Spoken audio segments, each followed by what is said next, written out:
It's the internet, you're busy, let's do this. Welcome to the GamesBeat Decides podcast. It's the podcast where we decide everything in the world of games so you don't have to think for yourself. I'm your host, Jeffrey Grubb. With me is... Me, Mike Minotti. I decide that Jeff sucks. And me, Bob Gardner. I decided that Mike is secretly a space marine. Yay. I haven't decided anything yet. I should decide. I've decided that we all look far too much alike. We look like we look like the galaxy exploding brain meme thing, but like if it was just white guys with facial hair. Yeah, I don't know. I don't know why Mike is the exploding brain, but he just is. You're the end of the evolution, Mike. Yeah, my bad. I'm early, man. Yeah, so today we're going to get into some news. We're going to talk about some games, and then we're going to talk about why PUBG should be considered for Game of the Year. Why it shouldn't? No, because I said so. So it is. Who said I agree with you? I mean, surely if you don't, you're just wrong. Yeah, absolutely. We'll see about this. Mike, you ignorant slut. But first, I want to thank everyone for joining us. You can get more from me and Mike at GamesBeat.com. If you have something to share with us, you can email this podcast at games+podcast@VentureBeat.com. That's the plus sign.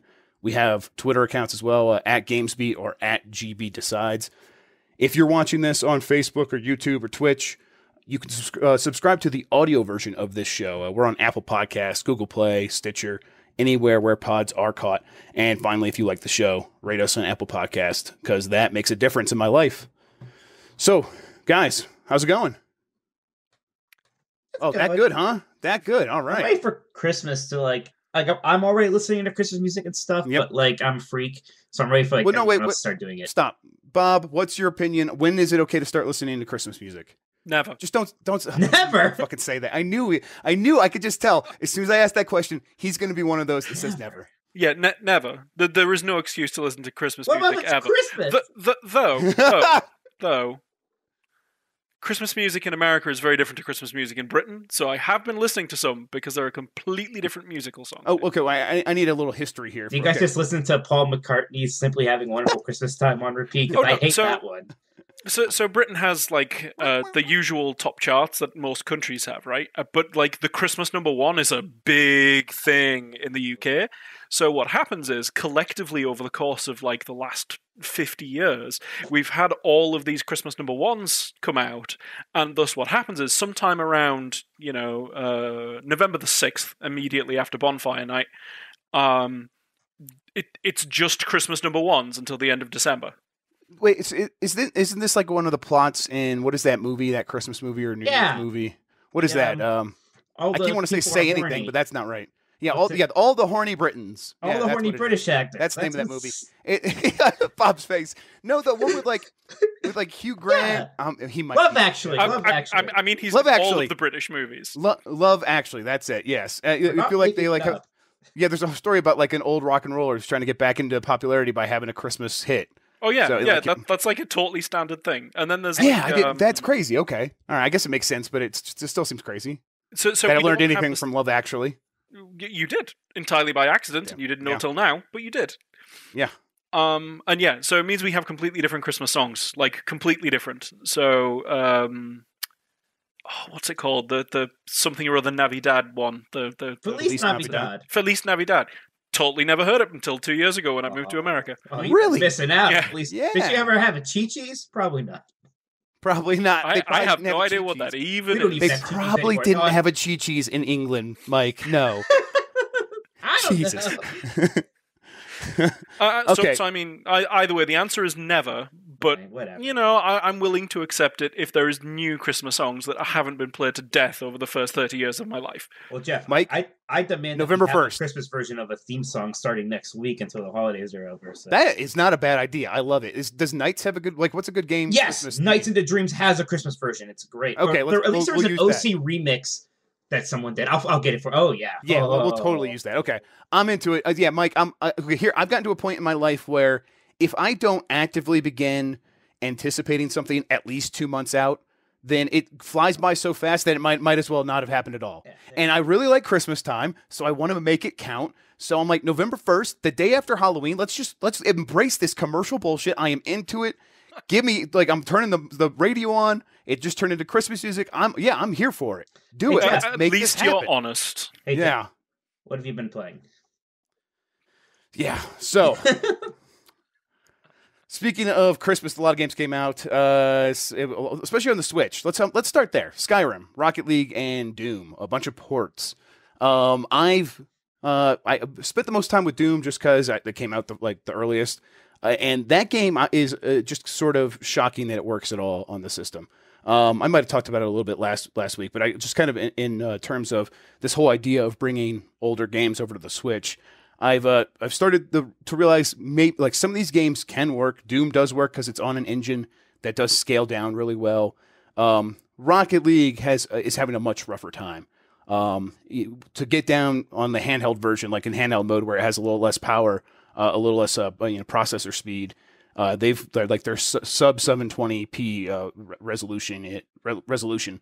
It's like 576 or something like that. I think it looks actually kind of cool. I think I kind of like the way it looks, but it is rough. Like there's no getting around it. They wanted to hit 60 frames per second, so they just cranked down that resolution, turned off a bunch of effects, and I still think it works. It still plays. Once the game is in motion, it's fine. You don't even think about it anymore. It just looks like Rocket League at that point. But it's on Unreal Engine 3, which is an engine that just didn't scale down very well. If it was on Unreal Engine 4, I think it might have had a better chance. Skyrim, an Xbox 360 game, and I can only say so much about this game until Thursday, but I will say, playing that game and kind of seeing like, oh yeah, this was on Xbox 360, they probably just ported that version of it. It works fine. It's like this is the game I remember. I still don't own a Switch, but I've heard real good things about Doom. It's amazing. It's impossible that this game is on Switch. Have you played Doom proper? Like, have you played? Yeah. I played actual Doom. I figured. Yeah. Right. It's the same experience. It is 30 frames per second. There's no getting around that, but it works just fine. Like, it's still Doom. And the fact that when you take Rocket League from the docked version and you go handheld, you do see a huge drop. Like, there's a huge visual difference. With Doom, there might be, but you don't really notice it. First, they're using really good, temporal, anti-aliasing, which, it must be really well baked into that engine because it just looks great. Like, it really does kind of eat up all those jagged edges to the point where you don't notice it. Because I think that game is also running lower than 720p in handheld mode. I mean, temporal anti-aliasing is basically magic anyway. Yeah, exactly. It's absolutely. But they don't have it at all in Rocket League, so you don't get any of that. And so when you take Doom from the docked version to the handheld, you don't see it. Like, it looks the same, and it still feels like this is someone doing some dark deeds to make this happen. Someone somewhere is chanting to the actual Mars Satan to get this game to run at all times. So yeah, they're sacrificing humans over at id. So yeah, I'm really happy with that. Who knows how these games are going to sell? I imagine Skyrim and Rocket League are probably going to do pretty well. I think Doom, now that's kind of picking up some word of mouth, probably will as well. And I hope we kind of get more games in this vein. I do wonder if there's a Switch core audience mismatch with Doom. No, maybe, but I don't think so anymore. It's not the same anymore because I was making this point on Twitter that we got to a point where the Switch really feels like the PS4 for everybody who can't spend all day posting on Reset Era or on Reddit forums and stuff like that. Because PlayStation 4 is a core gamers system, and there's a lot of core gamers, but the PlayStation 4's game is a system you have to take over the TV in your family room, or you have to have a separate room dedicated to gaming. It's a very different thing. And that audience exists clearly. And sometimes I'm a part of it. More often than not, though, I am sharing the family room with my wife, and, we're watching stuff together, and I'm not going to take over the TV just to play a game and force her to watch or go away. So I get out the Switch, and you realize that this is like a blue ocean strategy that looks inward towards the core gamer. Because I still want to play the same games. I still want to play all the games I was playing on my PlayStation 4, but now I could do it at any time, anywhere, any place, and I could take it with me, and I don't have to worry about getting to a point where I got a trip coming up, so I got to put this game away, and I'm never going to touch it again. That's those sort of problems disappear, and you realize, oh, okay, this really is a huge thing. It's a huge deal, and these games just continue to prove that to me with the Switch over and over. So. Let's move on. There's some games that I've been playing that I've been playing for a while now. Mario. Not much else to say other than I did beat the Dark Side of the Moon today. The Dark Side or Darker Side? Dark Side. I haven't even unlocked the Darker Side. I feel like I'm really close. So you just spoiled it, Mike. Thank you for that. You're the worst. Hey, you know. No, that's no big deal. I don't care. You know that's there. I didn't know. This is literally the first time in my life I've ever heard Darker Side. But I honestly don't care about spoilers either. So I'm excited to get to that point. I'm still like slowly collecting the moons. I keep saying stars. Easy mistake. Yeah, I get to a point where I can't put the game down, and I'll collect like 60 or 70 at a time, and I like cashing out the levels and things like that. Although I did get to into a situation where there was always like 2 or 3 star moons that I couldn't find in each level, and I started to realize that there's ones that have like cascading effects where you do something in one level, and then it unlocks the possibility to do something in another level. Yeah, there are a couple of those, and that tripped me out, mostly with that freaking taxi. Yeah, I just went ahead and I just did the taxi all at once just to get it out of the way. But there's a few others that are like that, it seems. So we'll see. So it's not as easy as just like, oh, I'm going to completely complete this level right now. You have to keep moving around. And once I've accepted that, I like that a lot, actually. But we'll be talking about Mario a lot here because we're going to be getting into a Game of the Year the next month or so. Yeah, I still play it almost every day. So. Yeah, same here. It's the game I'm still spending the most time with. Although I am trying to spend more time with Divinity. And Mike, you've been playing this as well. Yeah, I finally started. Why don't you kind of tell me tell me what you think? It's interesting because I played a lot of RPGs, a ton of JRPGs, a good amount of like Western RPGs, but more of like the kind of KOTOR on period. So I didn't have a lot of experience with the Affinity Engine RPGs, or even kind of like the ones that are sort of like that have been coming out lately. The other Divinity Original Sin, so some of those other ones that people have liked. So like this is there's still kind of a weird barrier for me on these kind of games. Basically, anything that's kind of like Baldur's Gate. But this one is definitely it's still like complex, which is neat, but it's definitely more accessible for me. Just what I kind of like is a lot of the Western RPGs have kind of been dumbing down a lot of the actual role-playing elements, like Fallout 4 and Dragon Age Inquisition, where you don't have as many of the options as you used to. So it's nice to play this RPG where so much of it is just like about kind of talking with people and having like a million different choices and things you can do. And then also just some of the new ideas really neat. I love that, like when you find a party member, they basically ask you what class you want them to be and stuff like that. So yeah, I'm enjoying it.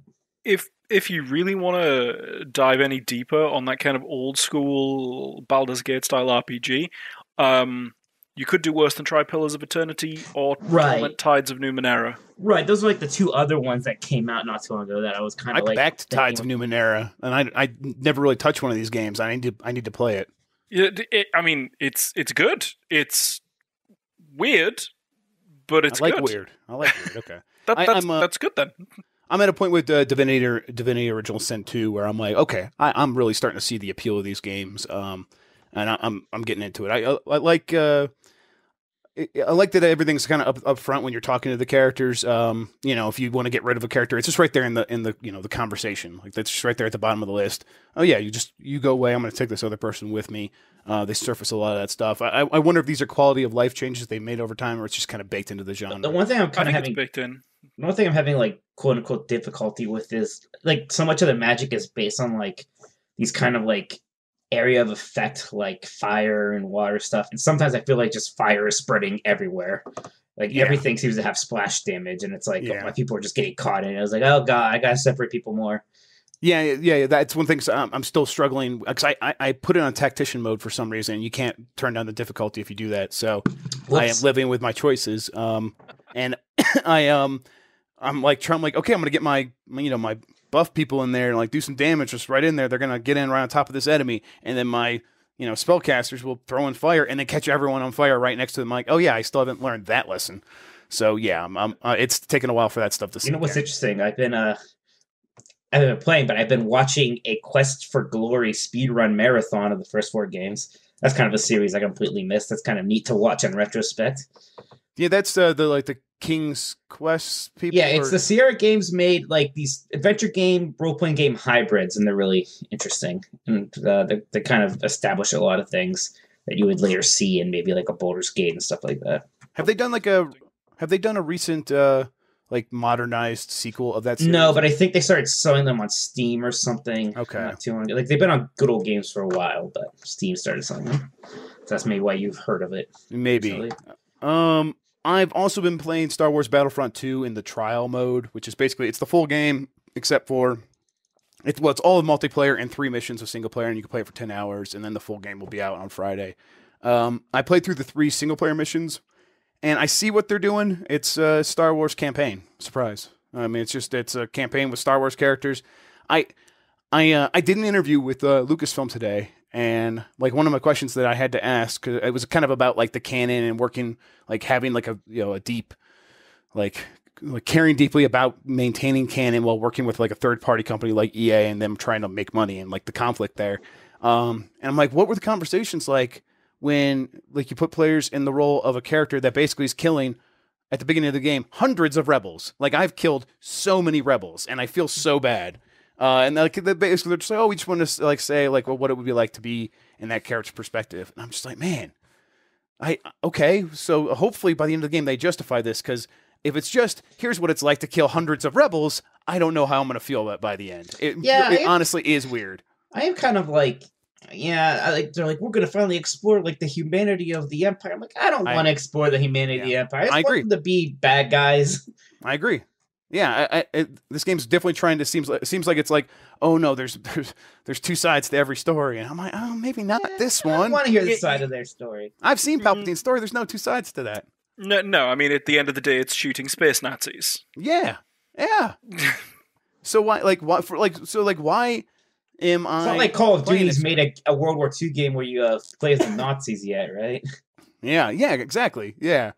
That would be very odd. Now this is this is fiction. I get that they're trying to tell new parts of the story. The canon is in flux, and this is going to be canon, or it is canon.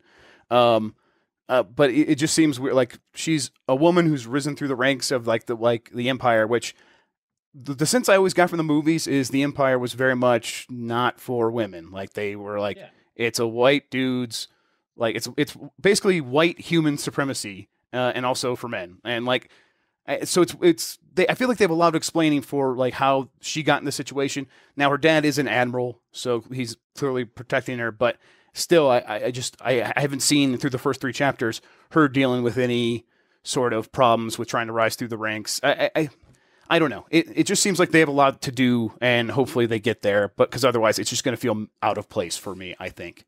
I feel like nepotism is probably pretty on brand for the Empire. No, absolutely, yeah, clearly. But no but way. I would.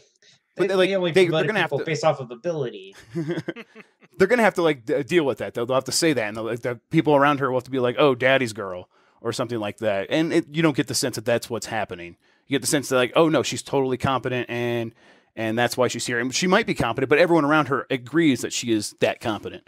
So it's just, I don't know. For me, it's like, it does seem like it's trying to bring humanity to the Empire, which is maybe not going to work for me.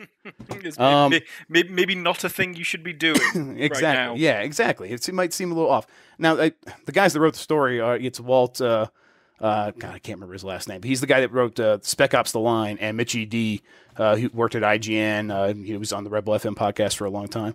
These are guys that I are very aware of, like how that might be perceived. So I'm going to give them the benefit of the doubt. I'll finish the campaign and I'll see what I see.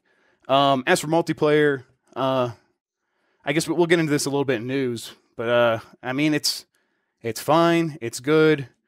The microtransactions do feel omnipresent, and this is something I said on Twitter as well. This game feels like it is. Feeling the effect of coming out 2 years after we've spent so much time playing Overwatch. Overwatch does loot boxes correctly. It, we get the benefit of all the free maps and all the free characters, and then we can still spend money on this game that we really like if we want to get cosmetic stuff. Meanwhile, Star Wars Battlefront II is pay to win. It absolutely is. You could pay for an advantage. It's so weird that they did that. It's so that's why I feel really weird about the game, because I liked the original Battlefront and Battlefront 2, and I liked Battlefront 1, and in principle I should like Battlefront 2, but I feel really sketchy about games as a service in general, and this implementation of it in particular. I'm surprised they would let the narrative... Like, they must have known this is where the narrative would go when they did this. Right. Yeah, I would suspect that they did know, and they're like, well, we're going to be fine. We'll still get our money from it. They clearly... there's no way they predicted it would be this much of a backlash, but again, we'll get into that in news. But as for the comparison to Overwatch, like Overwatch, makes each character feel very special, and you're playing them. They feel distinct, and they move well, and they animate in large flourishes that don't just communicate like awe, like shock and awe, but communicate something about what the mechanics are doing and things like that. And it doesn't this just feels like all the superfluous animations around the characters are just like, oh, here's our Star Wars-ness. And it doesn't really necessarily help the player understand what they are doing with the characters. Especially like that hero mode. You would think that hero mode would be like, here, like you're going to have abilities just like Overwatch, and they kind of work. It is similar to Overwatch a little bit, but it doesn't feel in the same league as that game in terms of the way they play. Overwatch is pretty special. Yeah, it is, absolutely. And it came out 2 years ago, which is when the original Battlefront came out. You've had plenty of time to learn. I mean, it's DICE making the game. It's DICE and EA Mode have made the single player, but, DICE is going to make a DICE game, and I'm starting to feel like those games were never really super my style. I liked the first Battlefront, I did. But maybe in spite of like what DICE does in terms of a multiplayer developer. So I'm mixed on this one. I want to give it more time. I hope EA gets the message and just says, okay, no, we're just going to do cosmetic items. Here's I don't understand how that's just not what you go to, but because if people will pay for those anyway, why try to push that limit with all this pay to win stuff, especially at these, or make it so that you have to unlock heroes with 40 hours of gameplay or whatever it is. I'm especially for a game that's already premium price. At least Overwatch was $40. You got everything, and then all the DLC was still just cosmetics. Yeah. All the DLC you paid for, yeah. This is going to be an interesting conversation when we get to the games that I've been playing, because I've been playing a game which is guilty of doing some stuff very similar to Battlefront 2, and it's more or less the only negative I have to say against the game. I want to hear about that now, because I'm tired of listening to Jeff. Yeah, I agree. Let's lay it on us, Bob. So, everybody knows PUBG. No one is going to say anything other than that the game is enormous.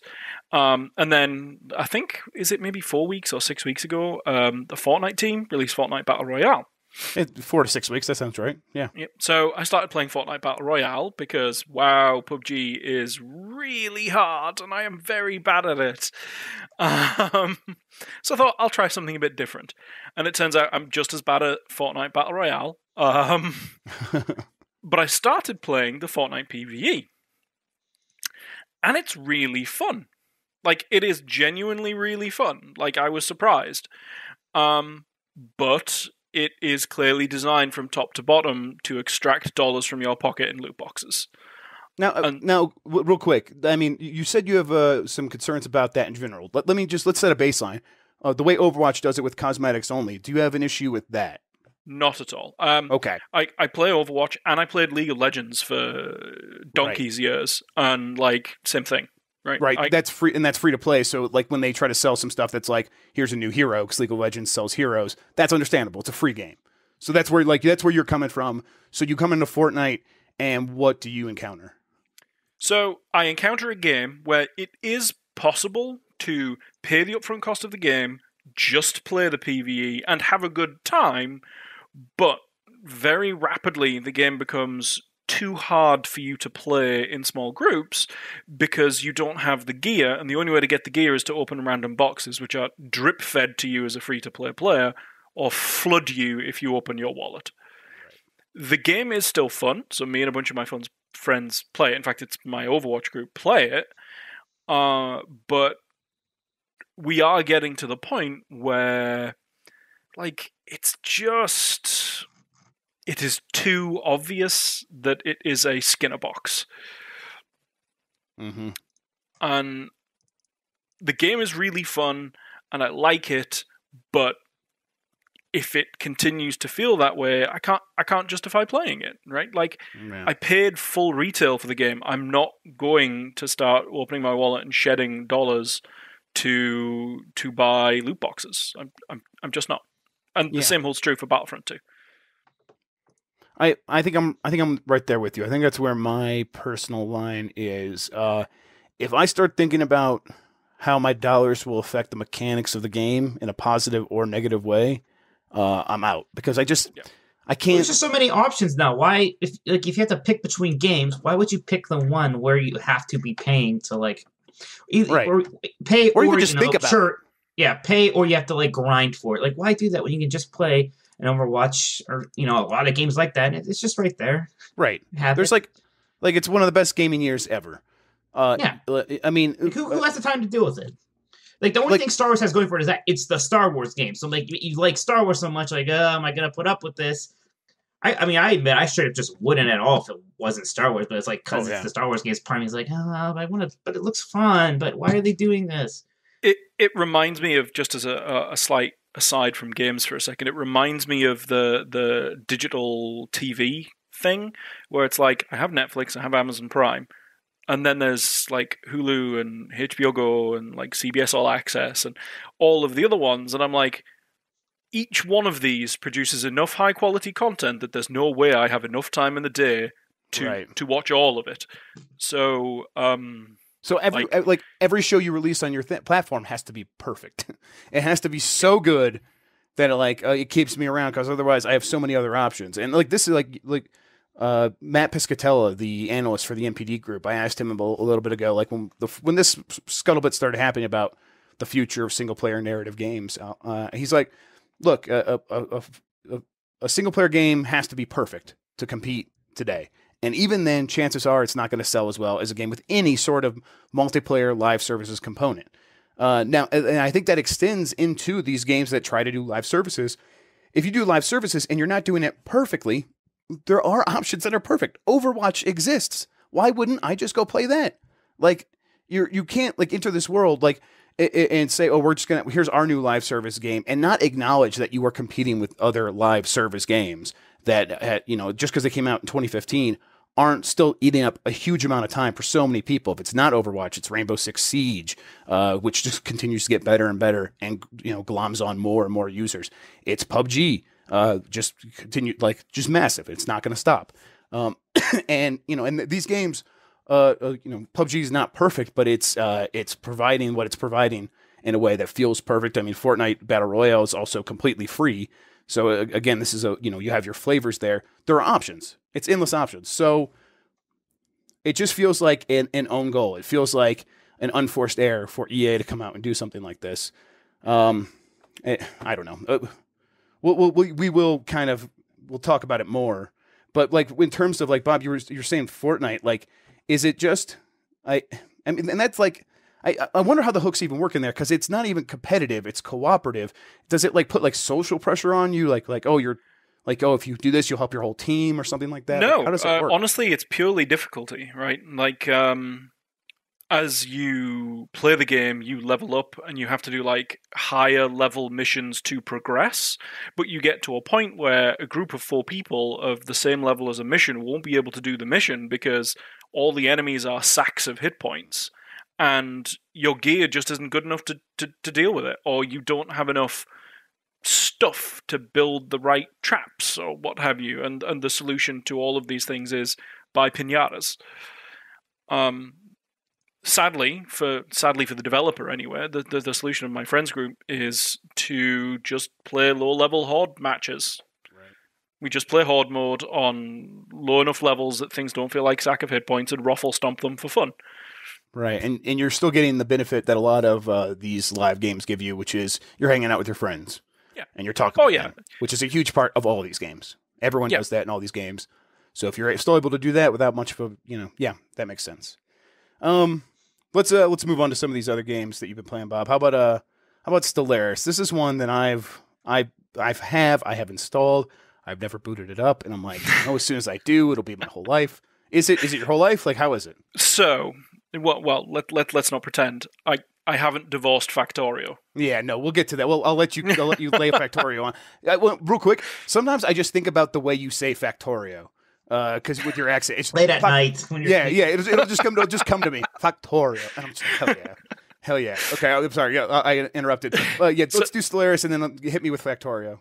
So, I have a friend called Jeff. Jeff purchased Stellaris, and Jeff was telling me a story.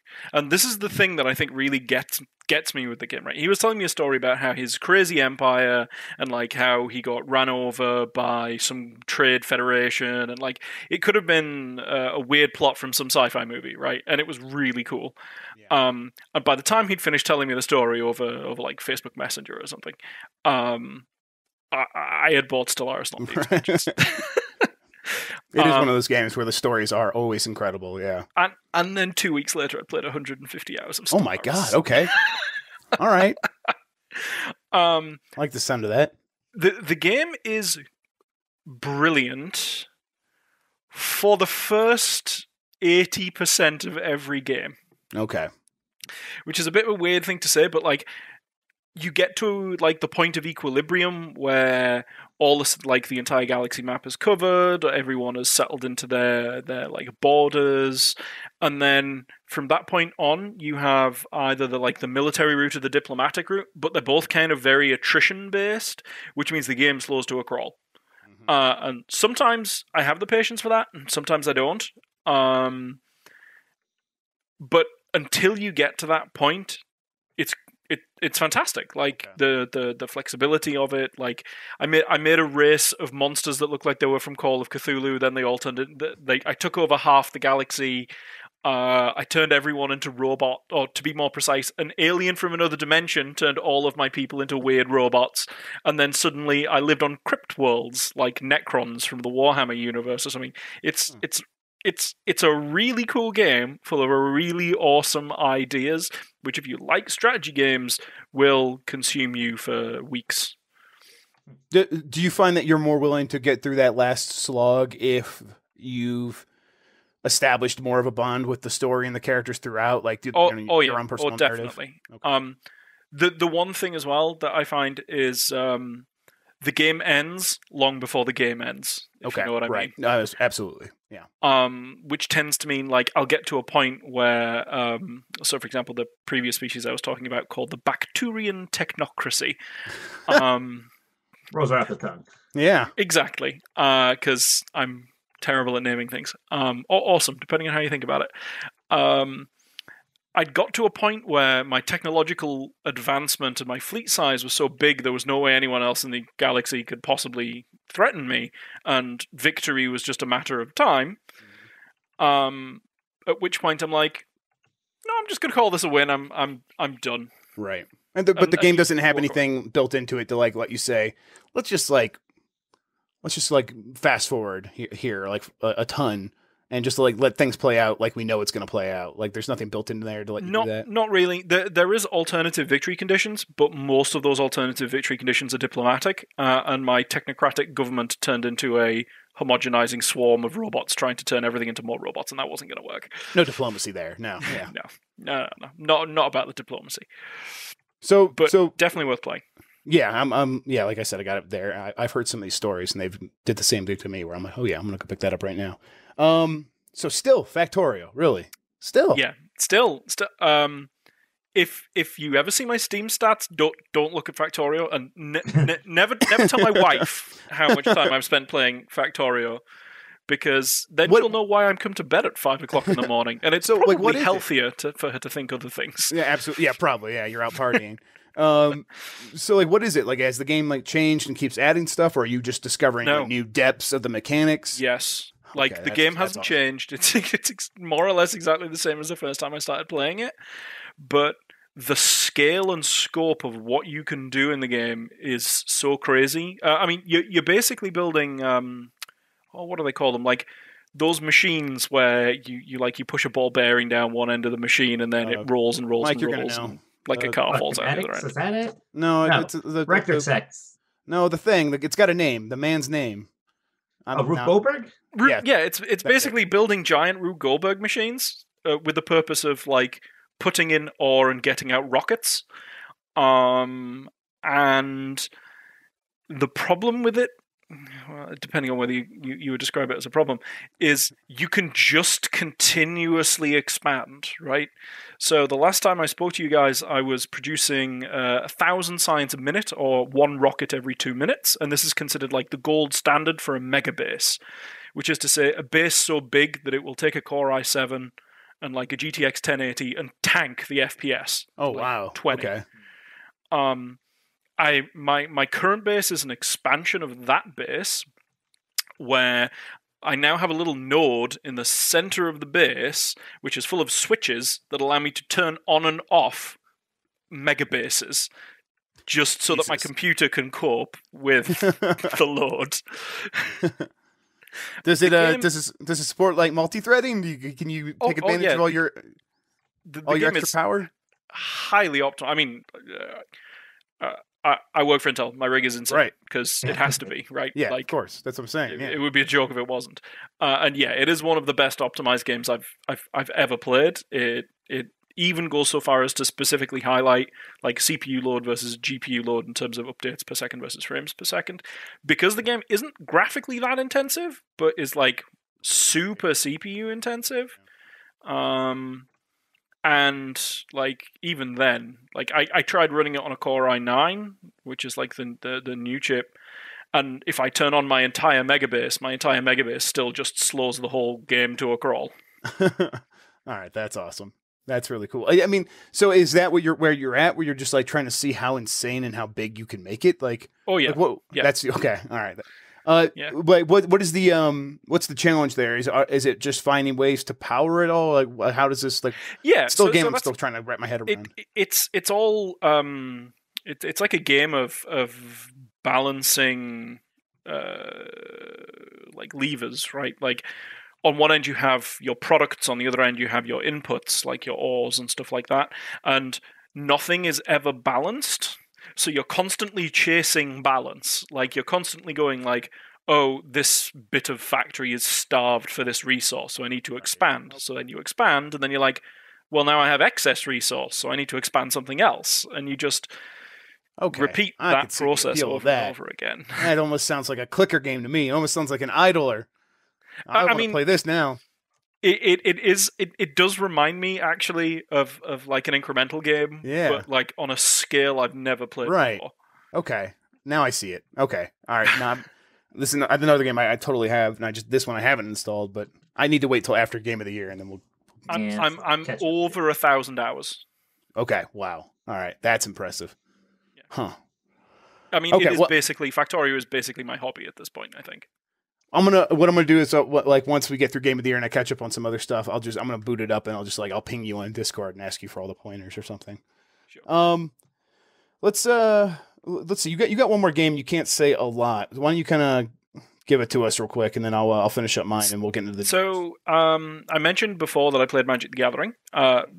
Because I work for Intel and because I play Magic the Gathering, I got an invite into the Magic Arena Alpha. Oh. Obviously, I can't say a lot because the Magic Arena Alpha is still under NDA. If you're interested in knowing more about it, go and look at the Twitch streams because they're being like super open about development. But it's really good. Like it has the level of polish you would expect from like Blizzard, basically, in terms of the actual like the game segment. The menus and stuff need a bit of work. But like the actual game itself, it feels like Magic. It plays like Magic. It's really fun. It's the interface is good. Like I have nothing but good things to say about the game. The only concern, and again this goes back to what we were talking about with Battlefront II, is it would be very easy to take the economy of something like Hearthstone, replicate it, and just squeeze every drop of money out of the people that play it.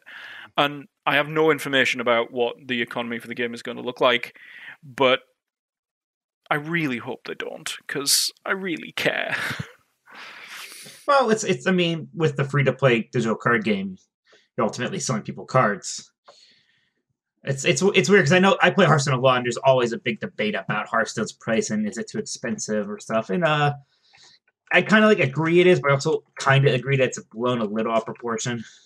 So someone in the Hearthstone Reddit did the math of how expensive it is to buy a tier 1 We discussed this a few weeks back, and Mike was like, his math was fishy. Because his math was for like a complete collection, right? And you're never going to have a complete collection in a card game. That's kind of not the point. Bob says it is the point. No one has all the Magic the Gathering cards, right? No, nobody does. It would be impossible. Well, not impossible. Highly expensive. Yeah. But even then, like if you look at the point that I was going to make was just that it's kind of a wash between the cost of playing something like Hearthstone and the cost of playing something like Magic Online or Hex or something like that. My problem with the Hearthstone model isn't actually the cost, it's the ability to change decks.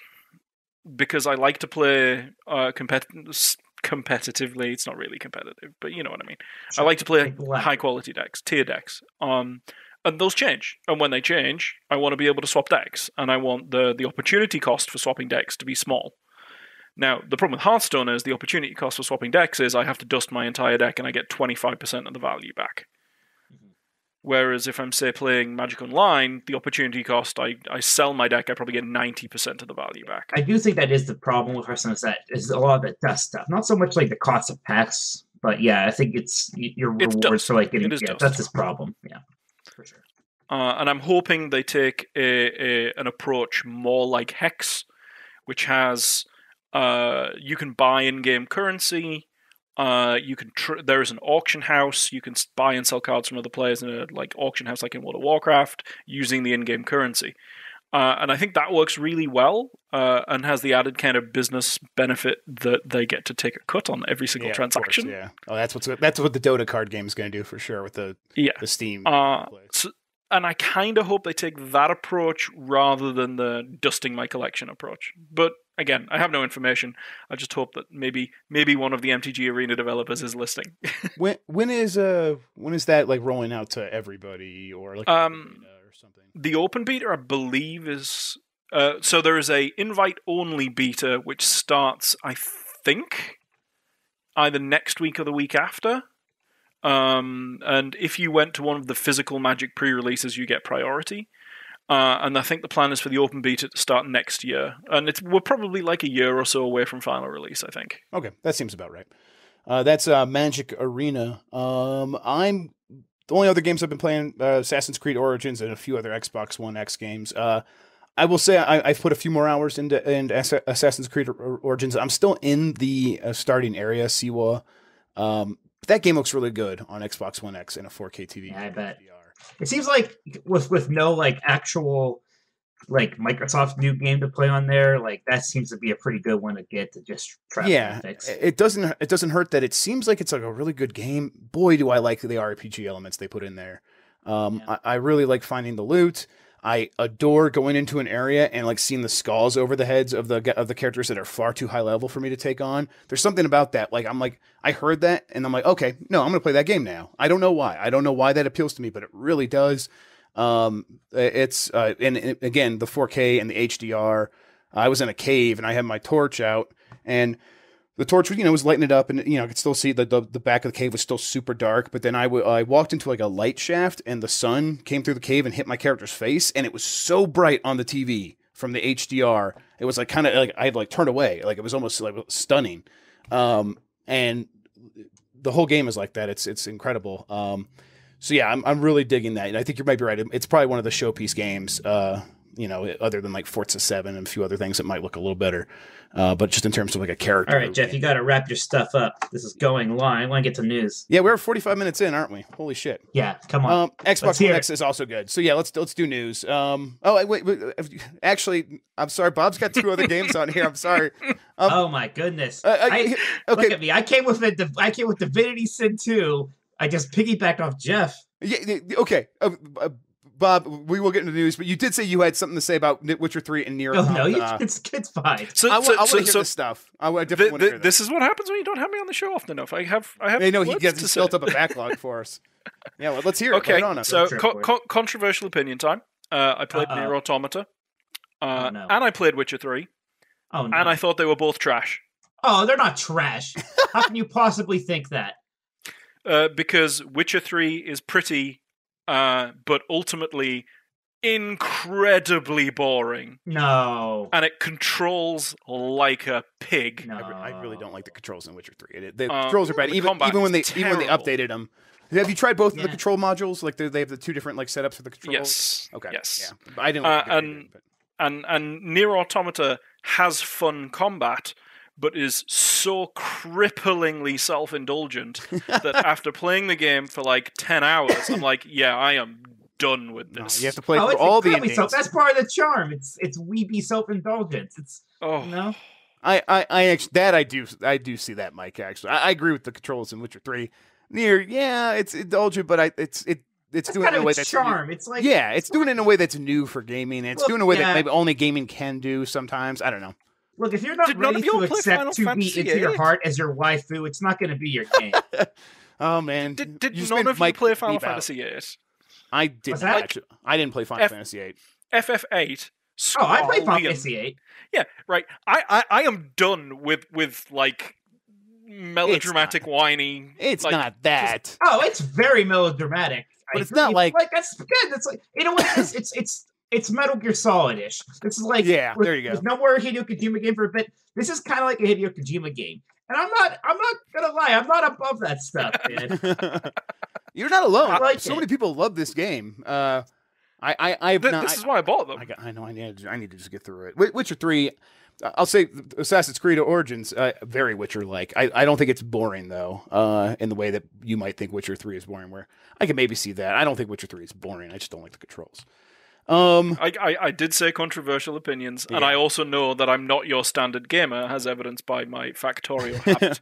Fair enough. I think Nier is actually going to be, once a lot of people start realizing, so many people are talking this up, I think a lot of people are going to go into Nier and be like, "Oh, this is not actually my kind of thing." I do think the buzz for Nier maybe got out of control to a point people thought it might be more for everyone than it is. A lot of people are going to bounce off. It's not Bayonetta. It's different. There's some things there where I think most people couldn't. Not that I like Bayonetta either. Honestly, if I have a big criticism for Nier Automata, like something that might keep it off my top 5 at the end of the year, it's just that it's kind of too easy. I don't think the combat's that deep or interesting, actually. The combat's not super deep, and also it has like a customization progression system that just you can like so easily manipulate to like basically make sure you always have health and deal a lot of damage. So maybe the reason that I enjoyed the combat so much is because I played it back to back after Witcher 3. Well, it's definitely, I'll tell you what, it's definitely very different from Witcher 3's combat. It's definitely much more fluid. All right, Bob, give us the good word on Banner Saga 1 and 2, and then we'll get right into news. The good word is they're both great, and you should play them. Yeah, I like Banner Saga. Those are good games. Okay, let's hop into the news. Let's do this. First up, EA's having a rough week. We've kind of gotten into this a little bit. We'll get into the details, but the headline here is, I don't think you need to know more than this. EA had the most downvoted comment in the history of Reddit.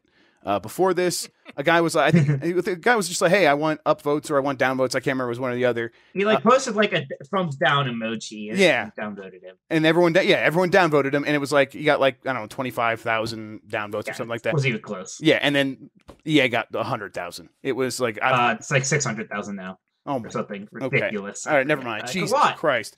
I mean, you know how it is. It wants to pile on stuff. Yeah, it's a meme now at this point. It's a meme to go downvoted. Like, yeah, so I get that. This is about Star Wars Battlefront 2. Star Wars Battlefront 2, we talked about it, pay to win stuff. No one likes that. People are playing it now. They actually have their hands on it because they're playing that trial version. And someone did some back of the napkin math that was like, oh, it's going to take you like 40 to 80 hours or $80 to get Darth Vader to unlock this hero. Because in a regular match, you play as like a stormtrooper, you play as a droid, you play as a rebel or whatever, but you build up battle points throughout a match, and then you can turn those battle points in, and you can play as a handful of special characters and then like named hero characters. And there's different tiers of hero characters.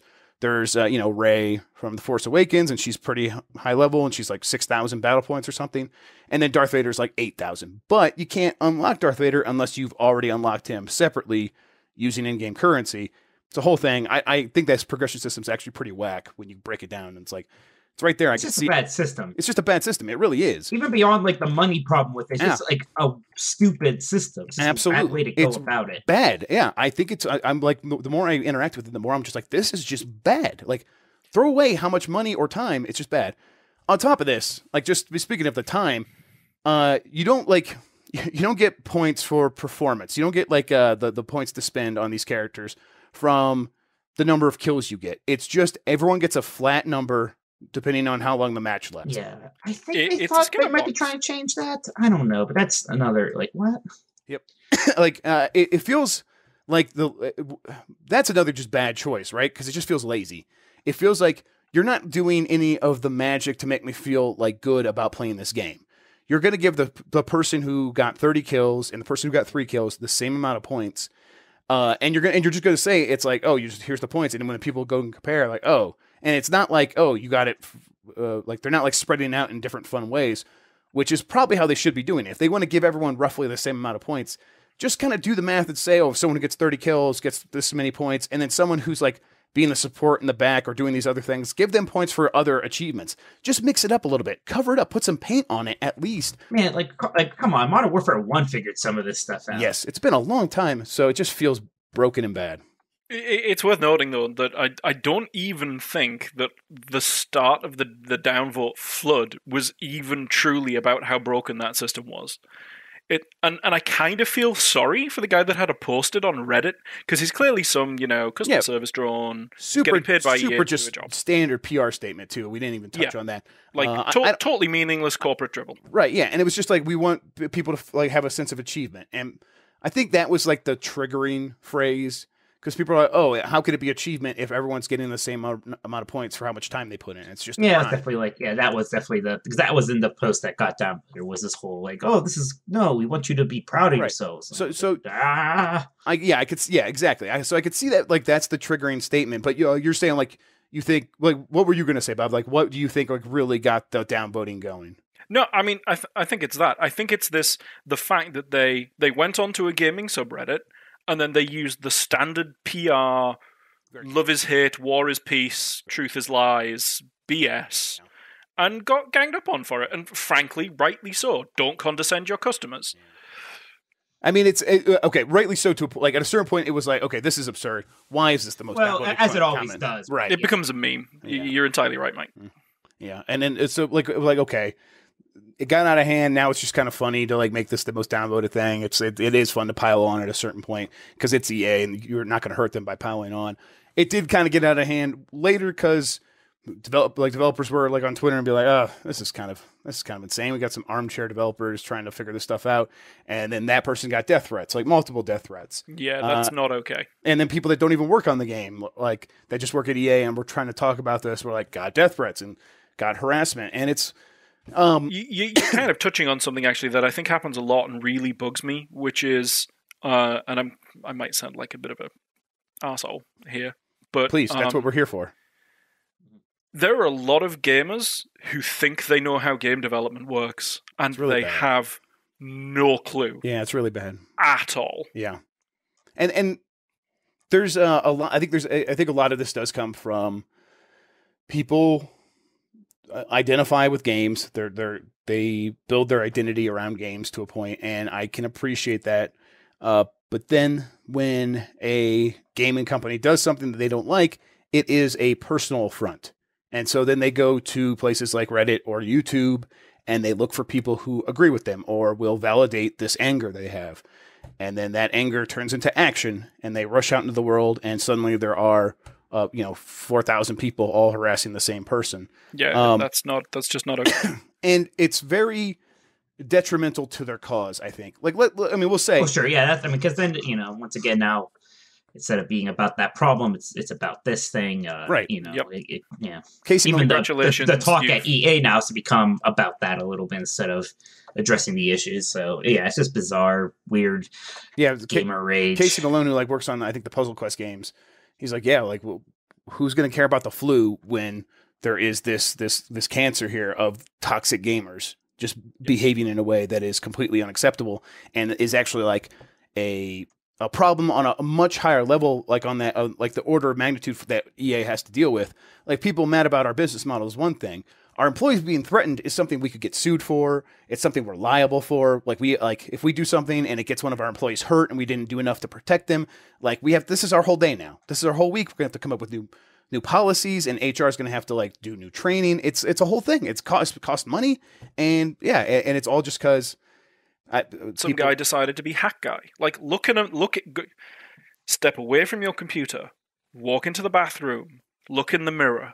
Don't be hat guy. Have I ever explained who hat guy is? I'm not sure. Go ahead and do it. Lay it down for us. So I used to go to a lot of gaming conventions in the UK, and there's always that guy who has no personality, but he wears a hat. Okay, I like, you didn't do this before, but that makes perfect sense. But yeah, like, don't be hat guy. Like, yeah, like that they have one defining characteristic, and they take, and like that's it. And yeah, absolutely, it's I think the issue here is, and I think this is the one way to get across to Hat Guy, for example, like, why this isn't a good idea is, like, they are just going to distract from what they wanted to accomplish. Now, EA, you're doing yourself no favors. EA did cut the time it took to get Darth Vader down 75%, but look at how that was framed almost immediately. It was almost immediately framed by a lot of people like, okay, now please stop harassing them. Like that, they're doing it in reaction to the harassment and the death threats. So like let's move on now. Instead of, oh, no, this is just one problem. We should, like, there's still like issues with how the progression works in terms of the star cards, which is a really broken perk system, things like that. Like, we can't really talk about that because we're still talking about the reaction and then the reaction from the audience regarding just like the threats and the response to the threats and like the cutting the price and stuff like that. So it's it just doesn't seem like they are going to accomplish what they want. Yeah. It's just bad all around. Definitely, like, even though they made the adjustments, it's probably not going to be enough, even though it was like, what, 75%? Because, like, even with the system itself is just flawed. Right. It doesn't feel like it's the whole thing has gone away with it, right? You hear Star Wars Battlefront II, you think about the progression system and this drama and most downvoted comments and death threats and a lot of negative stuff, instead of being like, oh, cool, we'll play a Star Wars game for fun. Yeah. I mean, and there's going to be a lot of people outside of our, audiences and stuff that are like, this game's probably still going to sell pretty well. And it's probably going to make It's probably going to make a lot of money from these microtransactions from an audience that just likes Star Wars a lot and isn't paying attention to any of this. And, if it does well enough, EA can just completely ignore. Yeah, I mean, this is still not good at all. Like, this is not. I would imagine that Lucasfilm and EA are kind of pretty upset with one another for various reasons. But like, Lucasfilm's like, hey, we're about to launch a movie. Why is everyone talking about how Star Wars is evil right now? Like, why? Like, why would you do this? So yeah, we'll see. Moving on. Nintendo plans to make 25 to 30 million Nintendo Switch consoles next year. That seems like a lot. What in the hell? So it's just them like being like, oh man, we better not be caught in short supply again, or it's got to be more than that, because like, I mean, that is an insanely high number. You postulate that maybe Pokemon is happening next year. Well, Pokemon's definitely happening next year. Next year? Yeah, they've said this. They said the next the next core Pokemon game's coming out on Switch. And there's I know that, but I just don't know if it's 2018. They have a new Pokemon game every year, and like, isn't this year's Pokemon game a reissue? Yeah, well, the thing is, cyclically, what the next thing would be is like a remake, right? Because that's how it usually goes. I thought this year was the remake. It's not. No, no. Like, so it's the new game, then it's the like Black and White 2 or no, yeah, I get that. But what is coming out this year? I thought it was like Ultra Moon. What is that? Is that a new? No. That's Ultra Sun and Moon's like Sun and Moon 2. So the next thing would be a Diamond and Pearl remake. Okay, all right. Okay, that makes sense. So I mean, I guess I don't know if that would be a Switch game. I don't know how it couldn't be at this point either, but I don't know. But I mean, let's take a look again. 25 to 30 million Switches. What else explains that? I mean, yeah. Again, this is the question we've been having: is what the heck does 2018 look like for the Switch? Because they threw so many cards at 2017. It's still hard to imagine what's coming. So, what would you say, Bob? What was your idea? Maybe a massive price drop. Maybe, but why would they drop the price though? It just doesn't like. they don't have to, and they're selling No so way. well. Like it's selling on pace with PlayStation 4 right now. PlayStation 4, like throughout its like the early days when PlayStation 4 was by far the hottest thing. Like it's right on that same path, and it's not far off from Wii's like trajectory as well. But even so, like even that said, like it's gonna do like 10 million since March by the end of this year, somewhere in that range, maybe like 12 to 13 million. Right, that's crazy. But we're gonna get out to next year, and just next year, it's not saying 25 to 30 million total. They're thinking about doubling the number. It's not just doubling because it's going to be tripling the number, because 25 to 30 million just next year. Like that doesn't include the ones they've already sold. So the only reason I would imagine they would be able to manufacture that many and expect to sell them is Pokemon Mania is back, and it's on the Switch, and it's the first console Pokemon, and look at that shit. The only other idea I had is maybe China. Maybe they're expecting China's a thing, because there's no other single game. Even if Smash Bros. Was happening, I don't know if that's enough. That would be the next big thing. I don't even know if that's enough for 30 million. I think for 30 million, it's got to be something with like not just mass market appeal. It's got to be something that's like part of the cultural zeitgeist, right? And there's only one really that is that way, and it's Pokemon. Above maybe all the other games, like maybe above Mario and above Zelda in terms of that cross-cultural appeal. So, that's just, it's insane. Or Nintendo could just be doing something stupid, because, they've done that before. You always have to point that out. Thank you, Mike. I'm glad we didn't let that segment go by without making that point. Like, they could just be like, well, whatever. I mean, maybe they think they're going to do some magic here, and they're going to conjure it out of thin air. Speaking of conjuring things out of thin air with magic, the next Niantic game is Harry Potter. That's a good transition. Yeah, thank you very much. I mean, this was the obvious one, right? Everybody said this should be what they do next, and here it comes. It's the only one that I think could like live up to Pokemon Go. Yeah, I just hope it's not like you rocking around and capturing magical creatures. Right? I mean, it is going to be, right, though, isn't it? I mean, it absolutely. Like the reason it makes sense is because you have the houses. Yeah, from Hogwarts, and that just makes so much sense. Like the team-based mechanic of it, and the movies right now are fantastic. The stuff. Fantastic Beast franchise is what's happening right now. So yeah, so like I totally could see it just being animals in the various houses competing to get the most beasts or something. But I don't know. Probably. Are you going to be in Slytherin? What are you, Hufflepuff? No, I'm Hufflepuff. Okay. Have you ever met more of a Hufflepuff in your life? I really haven't. I didn't want to be the one to say it. I'm glad you said it, not me. That's all. Because you're really into safety scissors and oh yeah, yeah. Edible scissors is all he's allowed to have. That's right. Okay. I'm a total normie, so I'd be Gryffindor because I suck. Yeah, you're right. You would be. I would be absolutely. And it's like I'm just because I don't have a personality. That's why. Bob, you're English. What's your house? Ravensclaw. Yeah. Oh man, we got them all here except for the evil Smarty Pants. Yeah. I went to Harry Potter World in the UK, just north of London, for my 30th birthday. Oh wow! I didn't even realize there was in London, but of course there is. Yeah. Well, so it's not the same as the Harry Potter World in America because it's not a theme park. It's the soundstage that they recorded the movies in, and you get to go around and see some of the stages where they recorded, and like there's a tour, like an audio tour and stuff like that. But one of the things you get to do for your birthday is you get to open the doors to the Great Hall, because the Great Hall is still there. So a 30-year-old man on his birthday, boom, bitches, like it. Harry Potter time. Which is really funny because they clearly expect the door to be opened by like 6-year-olds. Right, of course. So there's two guys stood behind the door waiting to pull the door open. I bet more often than not it's a 30-year-old guy. I bet. Probably, actually. Yeah. I don't know. You know what I can't wait for? That Star Wars hotel. I want Disney to make that shit so fast. My brother can't wait for that. That's my jam. That's what I want. Okay. That is off track. So we move along. Yeah, we knew Hitman was coming, like a season 2, but we kind of now are hearing that maybe IO Interactive is just going to make a new Hitman, like quote unquote new Hitman. That's how they described it. Probably. Yeah. That's how they described it. Yeah, and then better, right? and they're in like PR blasts. They were talking about some stuff, and they're like, "Oh yeah, and we got a new Hitman on the way." This is probably smart, right? Yeah, because it seemed like everyone liked that last Hitman game, but maybe the episodic model for it actually wasn't a good idea. Yeah, I mean, there may also just be some legal issues attached to it, right? Because of the change of ownership and that's always a consideration.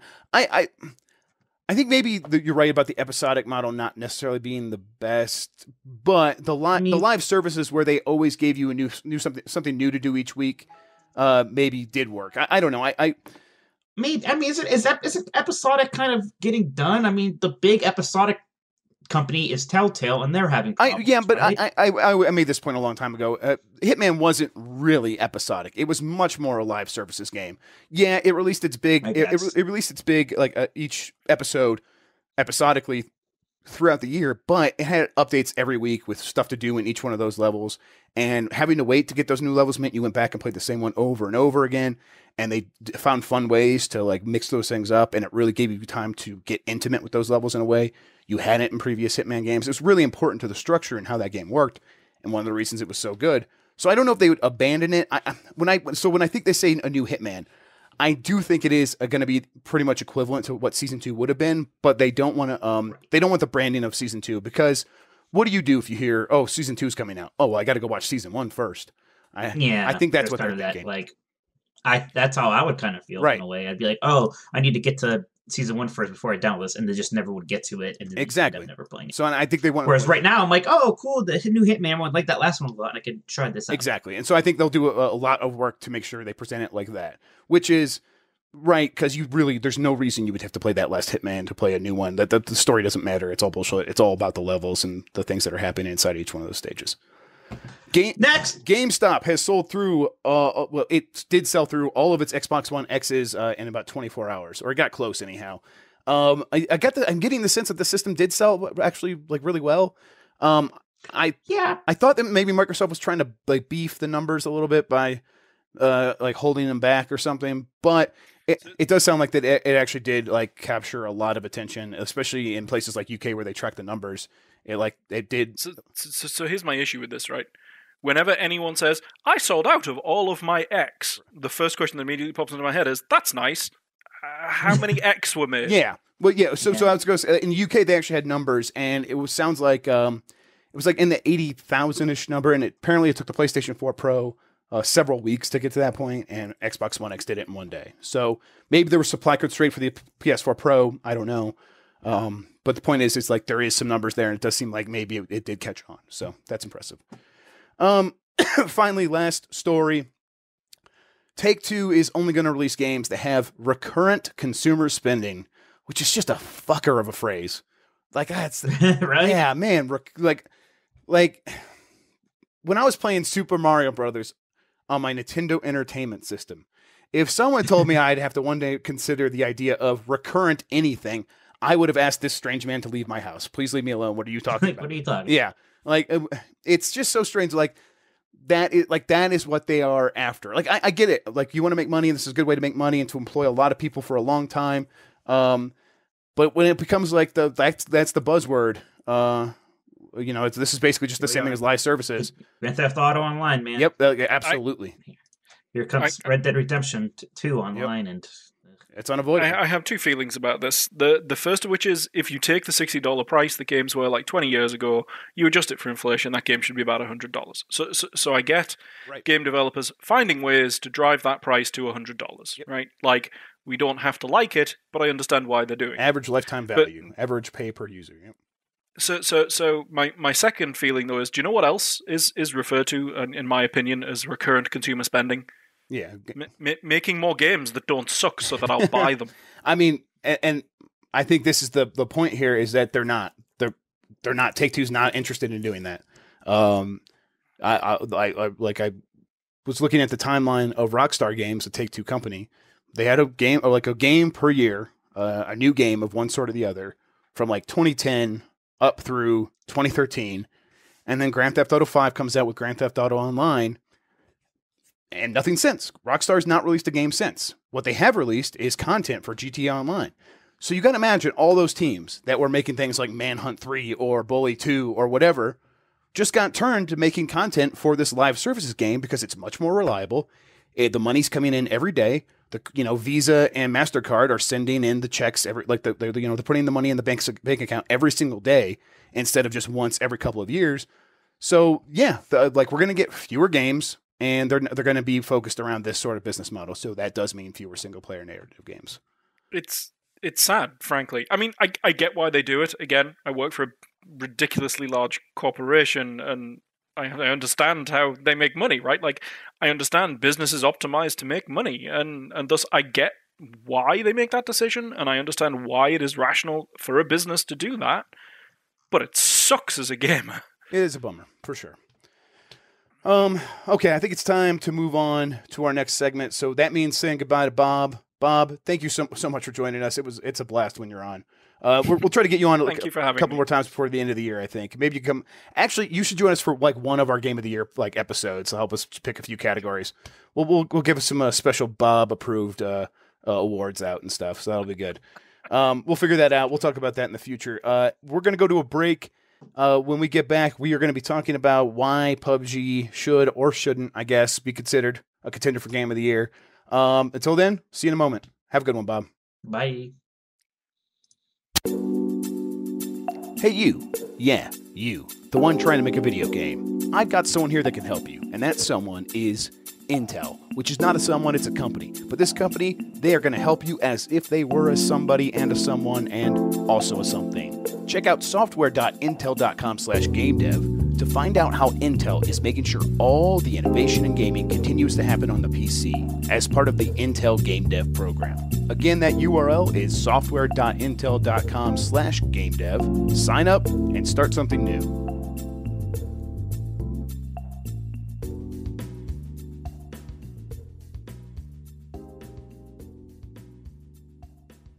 And we are back.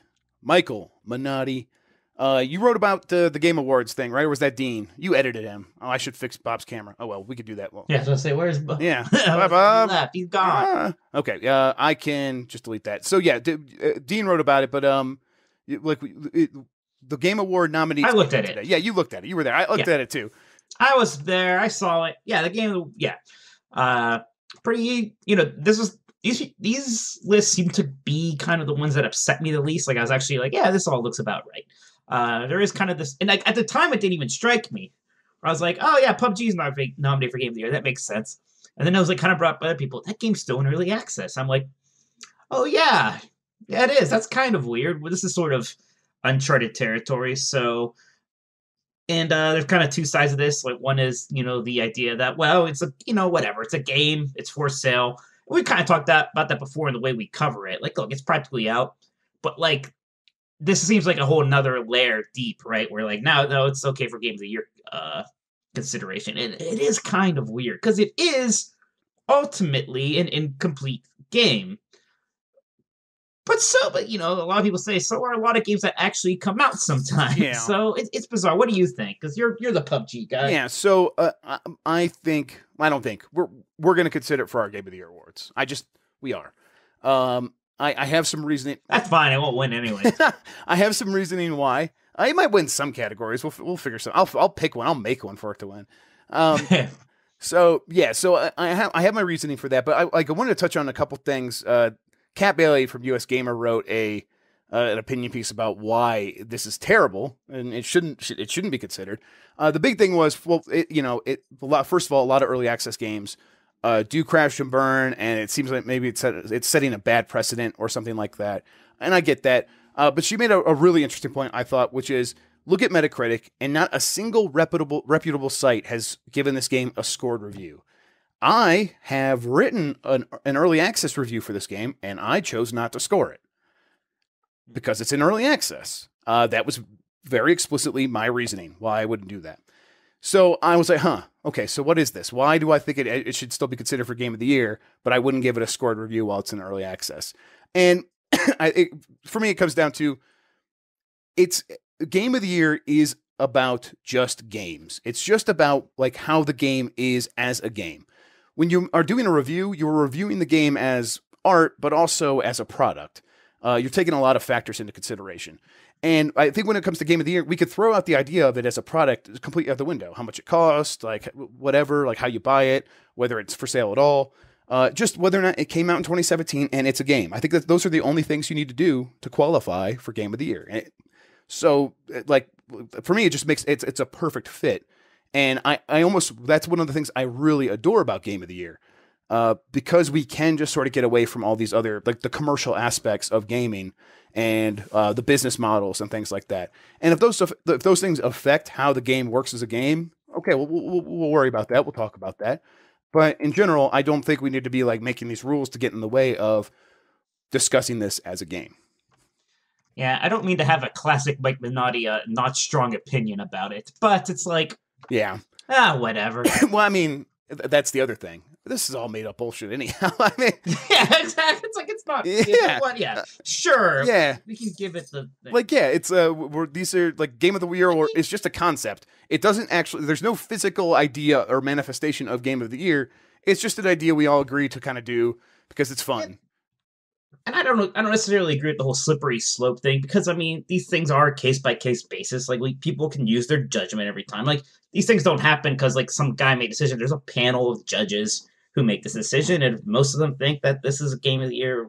Yeah, totally. Or nominee, you know. Yeah, fine. And we're not making any judgments based on what the game's going to be. Like, this is not about like. We're not imagining, we're not imagining vaulting. Yeah, exactly. The complete version with the vaulting and and everything else working perfectly. We will take into consideration the things that are broken, the things that don't work, the jankiness. Like, we played the game as it is, and that's the game we'll judge. To me, that's like, it's harmless. It doesn't mean that much. Yeah, it's fine. Yeah, and it's so bbig. It's so huge. We have to. It would just be weird to be like, oh no, that game actually came out in 2018. No, it didn't. That's nuts. I wrote a pretty lengthy piece about this, and that'll go up, and we'll have this segment in there. So if you see me in there, hello. Mike, I don't think we need to say that much more about it. We can probably... No, I'm done. Yeah, we can leave it there. Okay. So what we're going to do now is I'm going to hit... Nope, this button doesn't work. That's right. I forgot my thing doesn't work. So I'm not going to hit it. I'll just put it in the outro. I'll put it in post. Pretend that you hear music right here, Mike, and then tell people where they could find you on the internet. You said your thing doesn't work. My name is Mike Minotti. You can find me at GamesBeat.com. I'm always writing there. And I also do the Exploding Barrel podcast every week. That's at ebpodcast.com. And you can find me in Cialis commercials showing up pretty frequently. And also on GamesBeat.com. And then I am also on YouTube at youtube.com/Jeffrey Grubb. Get me on Twitter at Jeff Grubb. And yeah, I'm going to go eat some dinner, I think, Mike. What are you going to do? You going to go have a drink or two? Yeah, I'm going to go drink with friends or something. All right, cool. Have a good one. Thank you for listening, everybody. Catch you next time.